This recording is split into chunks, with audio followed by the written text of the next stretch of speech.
We are in studio today for Playing the Field. I'm Maria Serrao. So glad that you're with me. It has been a busy 3 weeks with three, not two, three NFL training camps.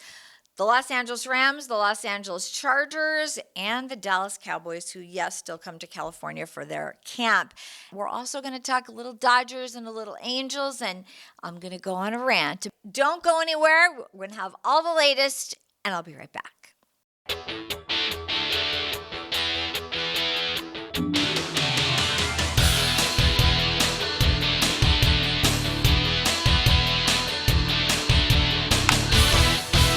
All right, let's talk a little Los Angeles Rams, and we're going to start with Matthew Stafford since he is your starting quarterback. He has not been practicing through training camp. I'm going to explain a little bit about why. He has had back issues, and at the start of camp, head coach Sean McVay telling us that they decided that Phase 1, which is about the first 3 weeks of camp, I guess, he would not be participating at all. They wanted to give him ample time to really heal his back and not overdo it.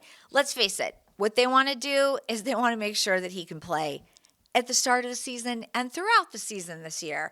So no training camp for Matthew Stafford. He showed up every day. He was there, but Jimmy Garoppolo had all of the starts as far as practicing went. Now, as far as games go, that was all Stetson Bennett. And I got to tell you, Stetson Bennett has looked pretty good in the preseason. So that's kind of been where they are for quarterbacks. Now, here's where it got a little bit confusing is Matthew Stafford was supposed to start throwing 2 weeks ago, not at practice, but just his own throwing routine. So we were at the second game of the season, and everyone was like, well, did he throw today? Because it was on a Saturday, and he did. He threw. But by Monday, we found out that he did not throw on Monday. So we're like, well, what was going on? What happened? He said he didn't feel as well as he had hoped. Okay, so we're out at practice, and he was like in the Michael Jackson cryogenic machine trailer thing. And Sean McVay said, well, we're going to see how he feels when he gets out. So next day, no Matthew Stafford. And Sean said, we're just going to put a pause. We'll see how he feels tomorrow. And then we had the last game where they played the Chargers, and he wasn't there. We didn't see Jimmy Garoppolo there either, so we're like, well, we're going to have to just wait and see what's going on with him. So the good news is, when I went to camp on Monday back in Woodland Hills, Stafford was there. I'm sure you've seen it all over social media. He's back working out with the team, and I'm supposed to hear from him tomorrow. I'm going to put a clip in if he does talk this week. But as of right now, it's wait and see. And I know that everybody has their own 2 cents about this whole thing. Is he going to start the season? Will Jimmy G be the starter? Will Stetson Bennett get any time? Here's my take on all of this. I believe that Matthew Stafford is going to play until he falls over and cannot play anymore. And I believe that he is going to play the first game. If he stays at practice and he practices every day and he can withstand it, I believe that he'll be your starting quarterback for Houston. If anything kind of comes up between now and then, it'll be Jimmy G. And I know there's a lot of people out there that don't think that Jimmy G can get the job done. I'm not one of them, because you know why? Head coach Sean McVay loves him. He loves him. He believes in him. So all of you old San Francisco fans, and when he played for the Raiders and you didn't like him and he didn't do a very good job, he didn't have a good line with the Raiders. He barely had anybody to throw to. I know that Devontae was there, but there were a lot of issues going on with the Raiders. Let's just be honest about that. So this is a different environment for Jimmy. I'm gonna cut him some slack, and we'll see what happens. You guys all want to talk about this paper cut I got last night? Opening some mail, so I figured fire away. Oh, good. Yeah, we glued it up. It felt great. Spun around pretty good. Thanks for asking. Matthew, can you tell us about your injury and what you've done to try to get back? I'm not going to talk too much specifics or anything like that. Okay. But as far as what I've done, everything under the sun, I feel like. Obviously, our guys here have a great program, doing everything we can to try and get to feeling as good as I can. Done that, and just really everything I could possibly do. Done a ton of research, just trying to help myself out and good thing is I feel pretty good. The last couple days out there practicing, was able to do even a little bit more than I thought I was going to be able to do the first day, and then just been trying to stack days.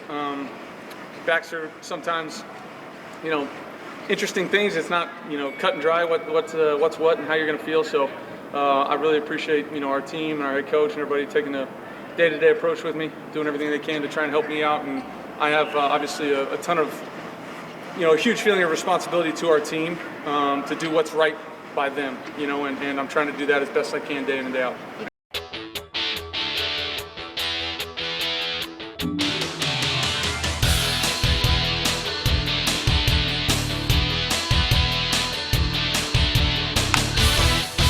Now, I had a very unique opportunity a couple of weeks ago. I'm going to share with you guys.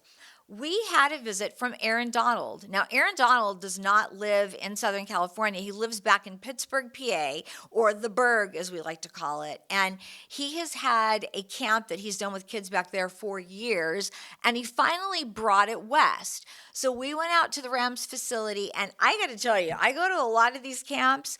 He does not just go out there and rah-rah those kids, okay? He goes out there, he works out with them. He is unbelievably motivating, and it was so much fun. So I had a chance to catch up with AD after the camp, and here is what he had to say. Let's take a look. Aaron, you've been doing this in the Burgh for many, many years. Yes. What brought it out to LA? Well, this has been something we've been working on for a while, trying to expand and do more work in the LA area. Obviously, timing is everything. Obviously, growth, partnerships, having the right team in place that really, helped with the expansion. So when we did it, we do it right, and I think we did that. So, first camp from AD99 Foundation in LA was a success. I think sold out. 100+ kids came today. Obviously, the Rams allowed us to use the facility, which was amazing. From chocolates being here to ready, Zero Wheel, everybody played a part to really, get this thing going and having a successful day. So we had a lot of fun. The kids was out there competing, getting better. So it was a long time coming for this expansion, but time is everything, and today was everything I hoped it was going to be. So. Did you design the workout? Yeah, me and the coaches, we came early, made sure we wanted certain drills for all the guys and all the kids to make sure that, they're actually getting something out of it, right? Working techniques and things. And then when we go to the competitive periods doing the one-on-ones, that they get to work the stuff that we was teaching them, and then you clean it up as you go. So it's fun because there's so much enthusiasm going out from you, from Michael Brockers, from everybody so out it's there. good. Big Brock is here. That's my dog.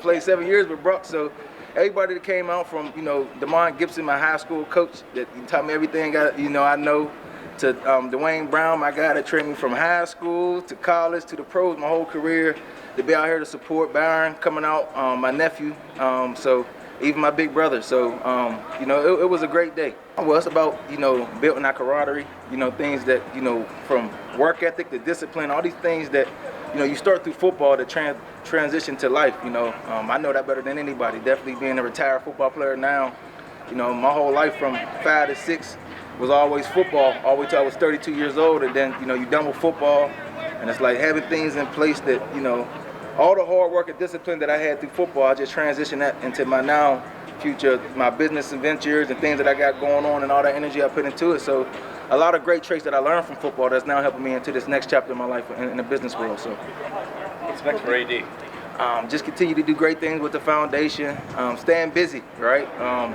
Got some great things. My Ready Nutrition company doing well. Just partnered up and did some stuff with chocolates, so we're excited about that new, partnership and having some equity to the company, and it really helped it to grow. And I'm trying to get into the acting world, so I've been working towards that. Had a couple auditions, like last year, had 2 auditions, so getting out of my comfort zone, doing different things, and just staying busy. So.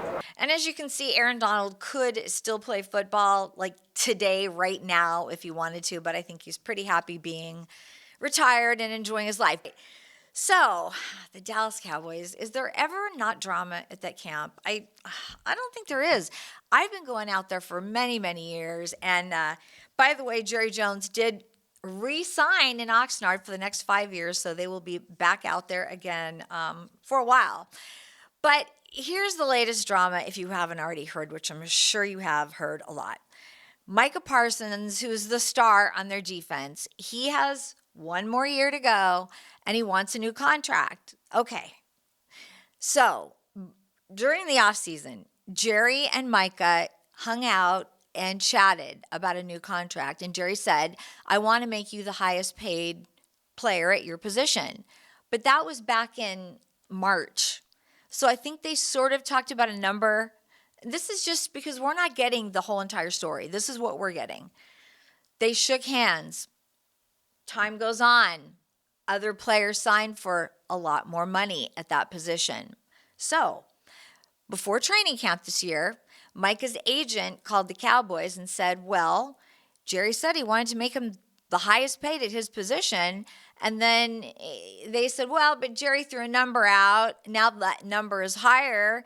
Jerry said, but we shook hands. So this is all going on.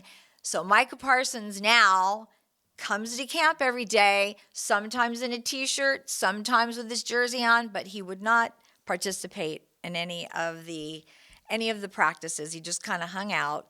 And we talked to Jerry every day about it, and Jerry just said he's under contract next year. Does that mean he's going to play? We don't know. Is the contract going to get done? We don't know. Does this sound a little familiar? Because we went through this with Dak Prescott, with CeeDee Lamb. Jerry loves the drama of the last minute signing of the contract. So do I think he's going to play this year? I don't know. The season hasn't started yet. And with all of the drama every day, see, Jerry is under the belief that any press is good press. Doesn't matter what the drama is, if it's exciting drama, if it's positive, if it's negative. So I think he's going to wait all the way up to the 11th hour and maybe even one game into the season. I don't know. I think that Micah is either going to play for the Cowboys this year or he's going to sit at home, which I don't believe is a good idea, but other people have said, well, he doesn't want to risk getting hurt. You know what, Jerry, just get the deal done, okay? You know you're going to, so let's just get it done. Doesn't need to be all this drama going on. Now, the rest of the Cowboys, they're out there practicing every day, working hard. CeeDee Lamb looks great, and all the other players are out there. So please just get this deal done so we can start the season and just be a regular football team, okay? That's the best that we can do, I think, at this point for the Dallas Cowboys. It was fun to be out there. It was fun to see the cheerleaders. You can see all the B-roll I'm putting up, and everybody else is in a great mood and out there ready to go. So I'm keeping my fingers crossed, and we'll see what happens with the Dallas Cowboys. Now, let's move on to the Los Angeles Chargers. This is my theory on the Chargers. They must get better. It's year 2 for Coach Jim Harbaugh. And quarterback Justin Herbert, I feel like I say this every year, but he has to be better. That's it.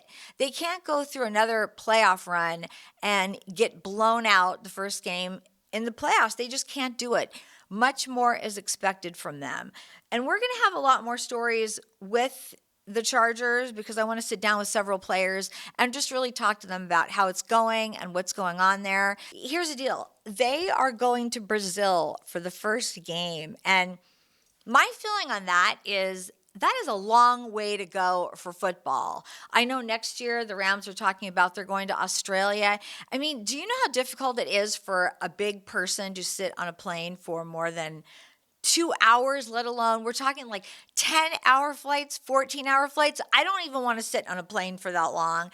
And I know it's tough for these guys, but the NFL wants this to be a global game. I get it. It's going to be exciting to see it happen, but physically it's a lot to ask. But that is where they will be for the first game of the season, and we'll see what goes on. I know that they had played the game last week with the Rams, and the Rams beat them. But these preseason games, they don't mean anything really for wins or losses. So we'll see what goes on with the Chargers and with the Rams and with the Cowboys and the NFL this year. But that's kind of what's going on with those 3 teams. Now, we're going to talk baseball when we get back. So get ready, get your popcorn ready.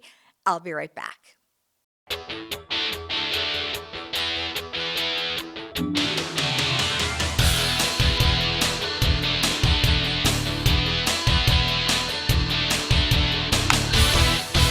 Now, I heard probably the dumbest interview I've ever heard in the Dodgers locker room a couple of days ago. So I decided that my rant is going to be about the Los Angeles Dodgers, the fans, all of it. Now, if you remember correctly, the Dodgers just won the World Series.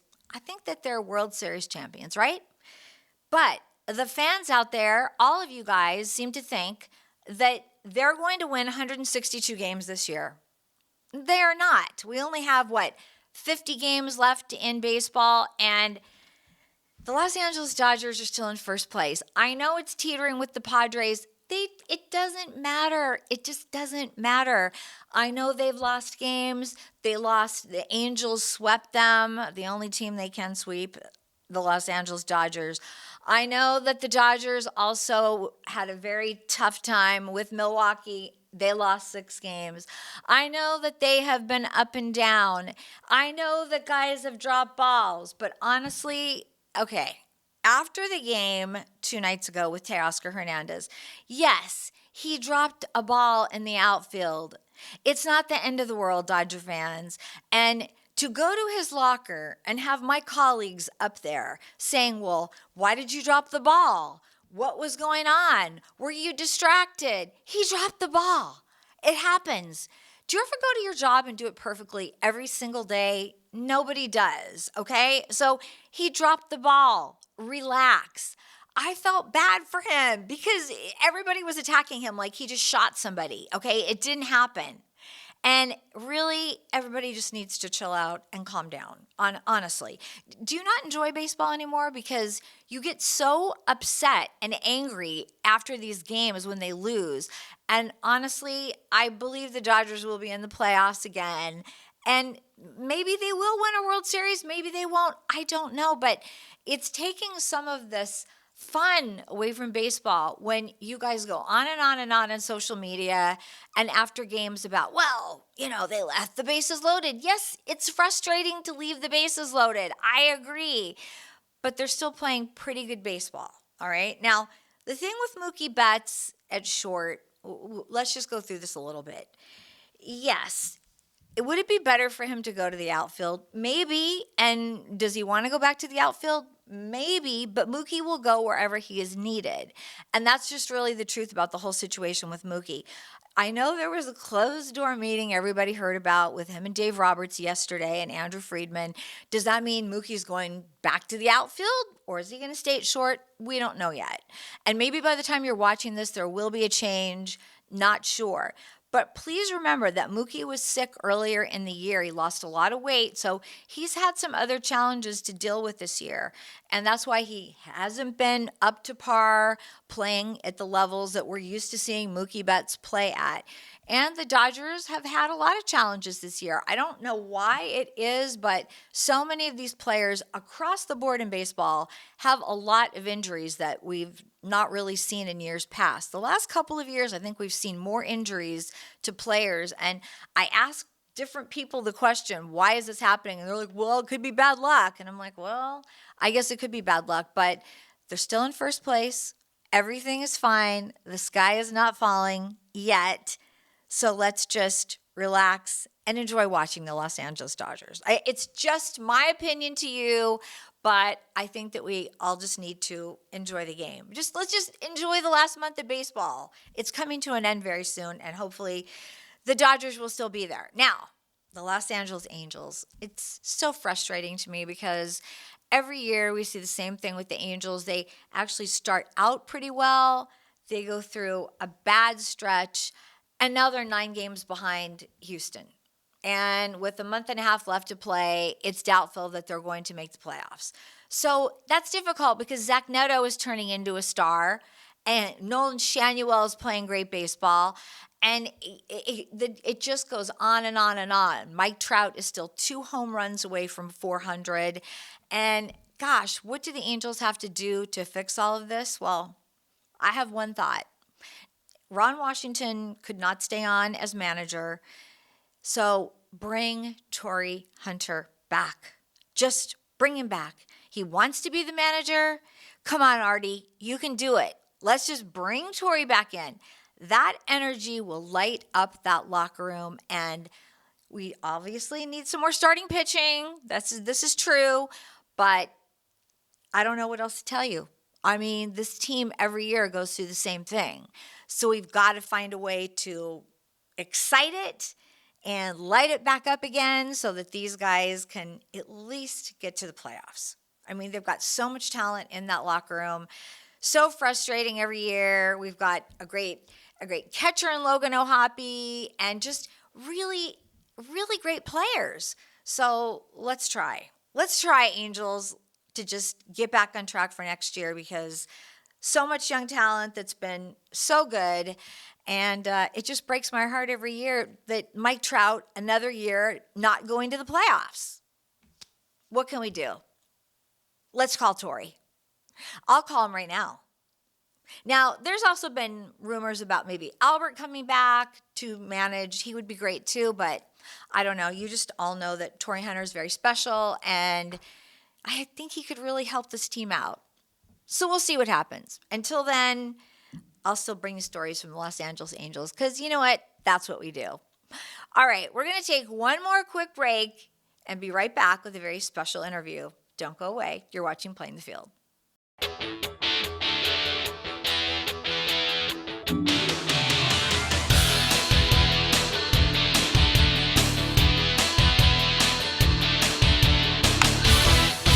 This month's comeback story is Emmett Sheehan from the Los Angeles Dodgers. Now, Emmett is one of their starting pitchers, and he came to the Dodgers a couple of years ago from the farm system. He started out playing pretty well, and then he had to have surgery. He had an injury, but he is back on the mound. I'm so excited for him, and I had a chance to sit down with him at Dodger Stadium, so let's take a look. So we are catching up today with Emmett Sheehan. Emmett, the last time we talked to you, you were rehabbing. Now you are back out on the mound.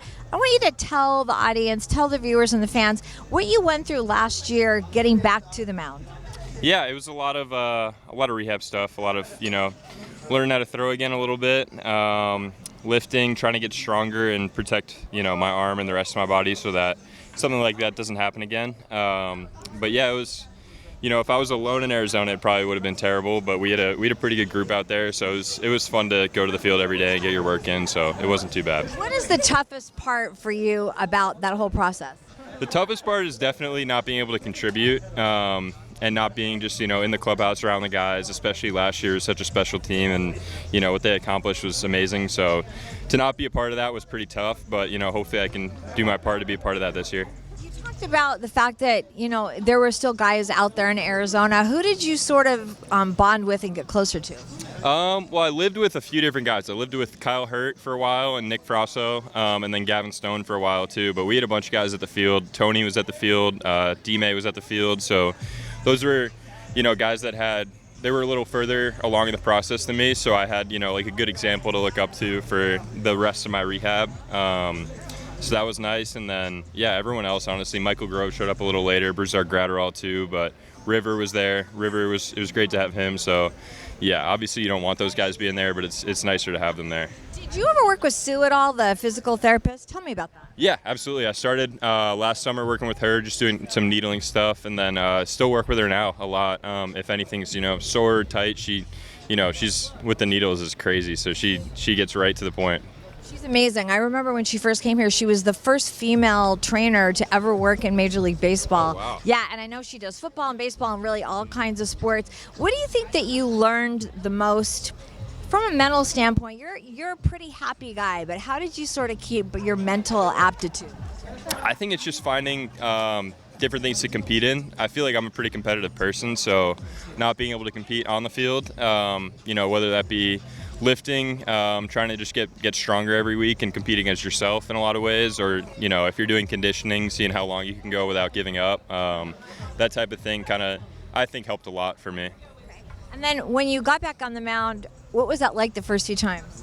It was awesome, especially being able to pitch here for my first one back in the big leagues was really cool, and then even in the minor leagues, just being a part of the team is great, and you forget how much you miss it sometimes when you're not around them for a long time. But just being back, in the swing of things in baseball life in the season, it's nice. Your command has seemed to have gotten a lot better. Is that something that you can work on, or is it something over time kind of matures for you?